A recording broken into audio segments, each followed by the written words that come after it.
Finally मित्रों આપણે પહોંચી ગયા છીએ લિયા વીર વછરાજ ધામ। તો ચાલો આપણે પહેલા દાદાના દર્શન કરીએ। મિત્રો આપણે વીર વછરાજ દાદાના દર્શન કરી લીધા છે અને દાદાના શું શું પરચા છે તે હું તમને આજે બતાવવાનો છું। મિત્રો પહેલા એ ડુંગર હતો અને અત્યારે ડુંગર ઉપર દાદા બેઠા છે અને ત્યાં એક ઝાડનું ઝાડ પણ છે।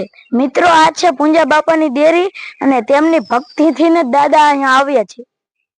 जय दादा बहनोए नीचे दर्शन करवा बहनोए दादा नो बधो ज प्रसाद लेवाय छे। मित्रों अहीं घणा बधा લીમડા છે અને તેમાંથી આ લીમડામાં એક ડાળ મીઠી છે તે દાદાનો પરચો છે। મિત્રો પૂંજા બાપાની ભક્તિથી જ્યારે વીર વછરાજ દાદા અહીં ઘોડો લઈને આવ્યા તારનું હજુ ઘોડાના પગનું નિશાન છે। મિત્રો તમે જોઈ લો અને હજુ પણ છે અને આગળ કૂતરાના અને ઘોડાના પગના હજુ નિશાન છે। તો આપણે જોઈએ મિત્રો અહીં ઘોડાના પગના અને કૂતરાના પગના હજુ પણ નિશાન છે, તમે જોઈ લો। મિત્રો તમે જોઈ શકો છો ઘોડાના પગના અને કૂતરાના પગના હજુ પણ નિશાન છે।